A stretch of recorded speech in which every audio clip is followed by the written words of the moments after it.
Hey everyone, I have another story to share from a fellow victim. Don't worry, I got some good revenge on the person who wronged me.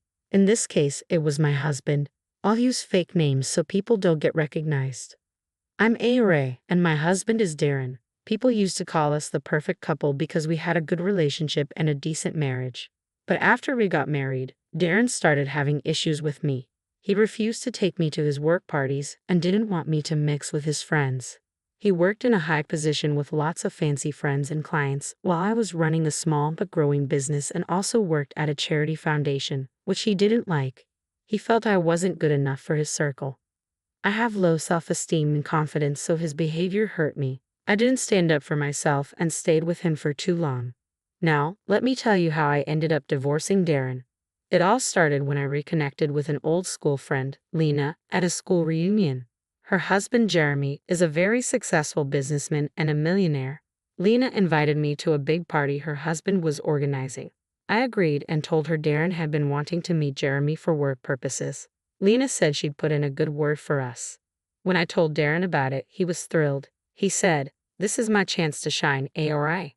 This invitation is a sign from God. I'm going to get that promotion and make Jeremy our official client. I'm so happy." Lena said she'd help us too. "This party will change my life for the better." I was happy to help Darren, but he didn't appreciate it. In fact, he did something worse. Just a few minutes before the party, I was trying on a dress I bought for the event. I'm not usually a dressy person and mostly wear work formals and casual clothes. I knew none of those would be suitable for a grand party, so I ordered a dress online. It fit perfectly and I felt beautiful in it. I called Darren to see it, hoping he would be proud of me since he always complained about me not dressing up more. I thought this time he would be proud of me, but his reaction wasn't what I expected.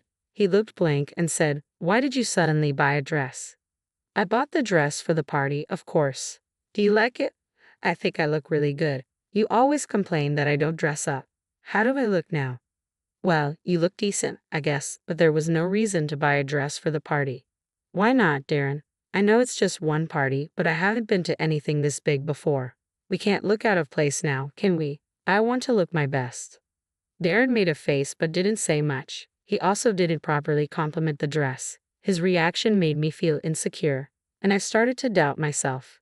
Darren was making my confidence dip dangerously low. Still, I straightened my back and said, "Is there a problem with the dress, Darren? Do I look bad?" "I doubt that a dress will make you blend in with them, ARI. Don't you think it would be a good idea for you to skip this party? I don't know what you'll do there." "Of course, I'm going to the party. Lena would be expecting me there. I'm also very excited to meet her husband. You do know that he's a millionaire, right? This party is going to be filled with all sorts of high-profile people. I don't think that is something you would like." "Why won't I like it, Darren? How do you know that I won't end up making friends there? I'm pretty sure I will be able to hold my own with them."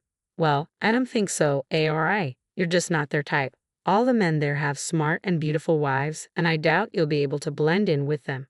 "What on earth are you trying to say, Darren? You know well enough that most of the men there have trophy wives. The others who don't have the best-looking wives have partners who work in high-paying jobs and are on a different level altogether." "Exactly, Darren. I'm pretty sure there will be people who would be interested in talking about more than just beauty. I can hold my own in that segment too. I can always talk about my business and my life." "Oh please, ARA, don't tell me you're planning to talk about your stupid business. I'm sure you will bore them with all your talk about your stupid business." I felt hurt and slighted when Darren said those words. First, he indirectly called me ugly, and then he belittled my business. He had always been somewhat disinterested in my business, but this was the first time he openly called it stupid. He had concerns about me not making enough money through it, but those comments had died down recently. Now I understood that it was probably because he was busy with work and didn't have time for me. But now that we had to go somewhere together, these thoughts were back in his head. Instead of giving up completely or causing a scene, I calmly said, "You might find my business uninteresting, but that doesn't mean everyone else will. Besides, you do remember that I work at a charity foundation as well. Going there will help me get sponsors." "You are not being serious right now, ARI. Are you telling me that you will be trying to get sponsors for your charity foundation at the party?" "Yes, it is a great opportunity to meet new sponsors. Like you said, there will be a lot of rich and influential people there. I can't miss that chance, and I doubt I will attend another party like this in the near future." Darren closed his eyes and released an exasperated sigh. He looked like he was holding back and trying not to yell at me. I was honestly starting to feel weirded out by his reactions. It was just downright bizarre. I had no idea what his problem was or why he didn't want me with him. I didn't ask anymore because he stood up and left the room. His entire reaction and behavior were both confusing and irritating. I couldn't even feel happy about the dress anymore. My mood was ruined, and I started to have a lot of self-doubt. In the past, I didn't let Darren's words get to me. He had excluded me from parties before, always thinking I wouldn't enjoy them. I begged him to take me to at least one, but he always left without me. This was the first time I was going to attend a party with him, and I wasn't going to let my insecurities get the best of me. When I talked to Lena about it, she just laughed and said, "You and your husband are overthinking, Ari. I'm sure you'll have a lot of fun at the party. But will anyone even want to talk to me? I'm not a high-profile guest like the rest of your guests. I don't want to feel out of place and be a sore spot at your party. You're worrying too much, Ari. Nothing like that will happen. I'll be there, so you have nothing to worry about. But Lena, you can't be with me all the time. This is your party, and you are the host. You'll have to meet and greet everyone." Darren usually goes off and does what he wants. I don't want to be left alone with no one to talk to. We're not snobby and uptight people, Ari. In fact, I have a lot of friends who are dying to meet you. I've told them all about your business and charity foundation. They're really interested in knowing more. Jeremy has been hinting at becoming a sponsor too. You absolutely need to be there. That was all she needed to say to convince me to go to the party. Getting sponsors for my charity was very important to me. It was the main reason I wanted to be there. Knowing that a literal millionaire was interested in my foundation, nothing was going to stop me. Besides, Lena was a good friend, and I knew she would try to introduce me to potential sponsors. I had to take this chance. I would deeply regret it if I didn't go.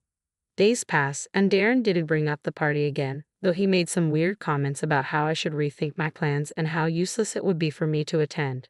I ignored these comments or gave one-word replies, saying I had already thought it through and would be going.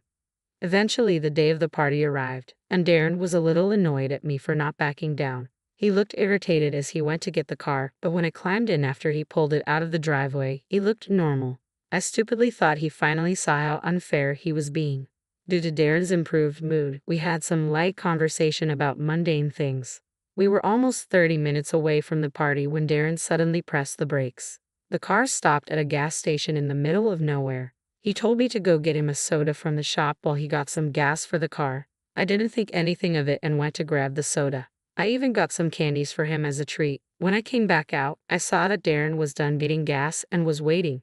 However, when I tried to pull the door handle, I saw that it was locked.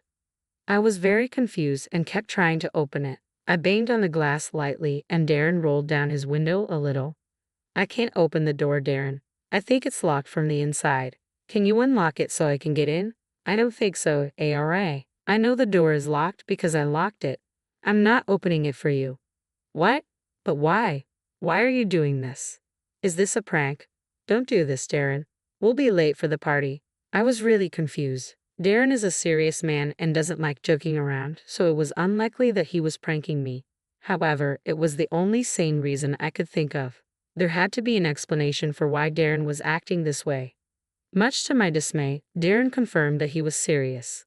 "You really should have taken the hint and stayed at home. I kept dropping hints for days, but you were adamant about going. If you had listened to me, I wouldn't have had to do this." "What on earth are you saying, Darren? Are you telling me that you don't want me to go to the party? This is ridiculous." "You were right about the party, Ari. I don't want you to go to the party, let alone with me." "What is the problem, Darren? Why are you doing this?" I couldn't believe what I was hearing. My own husband, the man who I thought loved me unconditionally, was telling me that I was an embarrassment to him. In the course of a week, he called me plain, average, boring, unsuccessful, and embarrassing. My mind was crowded with his negative depiction of me, and my self-esteem took a hit. I had tears in my eyes when I said, "You think that I am embarrassing? What are you even saying, Darren? What have I ever done to make you embarrassed?" "Oh, no, Ari. It's not like you never embarrassed me. I simply didn't give you a chance to do that. That's exactly why I don't want to take you to my work parties and such. But there has to be an explanation, Darren. What have I ever done? Why are you so embarrassed with me?" "Really, Ari? I have to tell you that as well. Where do I even start? You're just a plain, average-looking girl who doesn't belong in these circles. Then you keep talking about your stupid business and your irritating charity foundation. It's just straight up embarrassing. So you think me working for charity is embarrassing? And you think I am a plain, useless woman who hasn't done anything in life? Someone who's not worthy of your status, is that what you're saying? Those are your words, not mine. I can't change my wife, but I can sure save my reputation by not taking her to upscale parties. Now, I've had enough of this chit-chat. Step away from the car because I will be leaving. This party is important, and I don't want to be late and leave a bad impression. You just text your friend that you won't be coming. I'll tell her that you're sick. With that, Darren drove away so quickly that all I could do was watch. After the things he just told me, I wasn't sure I wanted him to go to the party anymore. I was so much in shock that I didn't know what to do. I sat down on a bench at the gas station and started to cry. All my pain kept pouring out of me in the form of tears. I was so hurt and felt so humiliated that I didn't know how to calm myself down. I realized that Darren was hiding me from others because he was embarrassed by me. I was being cast aside and hidden for years because he didn't think I was on his level or worthy enough to mix with elite society. The fact that the love of my life would demean me so much was a punch to my gut. I sat there, pondering about my life and lamenting what I knew was the end of my marriage. However, after a while, I realized that if I didn't go to the party, I would be proving Darren right. I quickly pulled out my cell phone and called Lena. When she picked up, I said, "I'm so sorry for disturbing you, Lena. I had to call you because this is urgent." "It's not a problem at all, ARA. Most of the guests haven't even arrived yet. Tell me what's wrong. You don't sound good." "My husband has just abandoned me after 30 minutes from the party venue, Lena. I'm standing at the gas station somewhere on the highway. I couldn't believe Darren would leave me in such an unsafe place." After telling Lena everything, she was pretty angry at Darren and said, "I can't believe the audacity of that man, ARA. I don't know why you married such a fool. Don't you worry, I'm sending you a car right now. I will give you my driver's phone number as well." "Thank you so much, Lena. I'll go stay inside the shop till your driver arrives. You've been such a huge help." "Oh, please don't even mention it. I just want you to reach the venue safely. As for your husband, I think you should take some action against him. This was just horrible." "I know, Lena. I'm already doing a lot of thinking. There is no way I will ever forgive him for this. He can just leave me while he goes and enjoys the party." "Oh, ARA, he will never get to enjoy the party now. You were our guest, remember? Your husband is only a +1. He won't be allowed inside the venue without you. I would have let him in if you genuinely couldn't come out of your own will. But now that I know the truth, he will never get in. That is, until you say the words. You know what, Lena? Let him stay outside. He doesn't deserve this invite.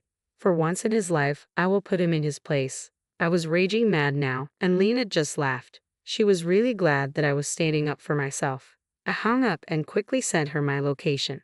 Her driver was at the gas station within 20 minutes. I got into the car, and as I was nearing the venue, I got a call from Darren. It was almost an hour since he had dropped me off at the gas station. I picked up the phone, knowing full well why he was calling.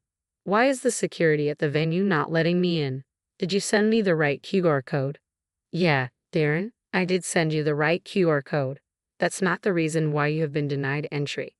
"I don't understand. They're telling me that I cannot enter the venue on my own." "They're right about that, Darren. What makes you think you can attend the party without me? You were not the one who got invited." "What do you mean, ARA?" "I mean that you never got an invite. The QR code you scanned was my invite. You were meant to be my +1. You never got a real invite to attend the party on your own." Darren was silent for a few seconds before he started to speak. I quickly hung up because I was already at the venue. The car I was in was a shiny new BMW, so I arrived at the party in style. When I walked up to the main entrance, I saw Darren having an argument with the guards. When he saw me, he quickly came up to me and said, "There you are, ARA. I was waiting for you. Let's go inside now that you're here. There won't be any problems with me going in." "What makes you think I will go in with you? Last I remember, you intentionally stranded me at an unknown location so that you could attend this party on your own." "I made a mistake, ARA. Let's not drag this out right now. You're here, so everything is well. Let's just go in and do our work." "No, Darren. I will go on and do my work that you think is boring and embarrassing. You will stay outside or go back home." "No, ARA, please don't do this. Jeremy is an important client to me. I can't miss this opportunity. What makes you think Jeremy will be your client after this? Lena knows everything, and I'm pretty sure she will tell Jeremy not to do business with you. Darren had never considered this to happen. He was so sure that he could go to the party that I got invited to, and then charm my friend's husband into being his client by using my name. Well, he got to do nothing of the sort. He begged and pleaded with me. He even said that he would lose his promotion if he lost Jeremy as a client. Did I give in to his demands as always? Well, no. This time, I did what I could do to stand up for myself. I entered the venue solo and denied him entry as a +1. Security was already informed by Lena, so they didn't allow Darren in after me. In the end, he had to drive back home. I had a blast at the party and went home in Lena's BMW.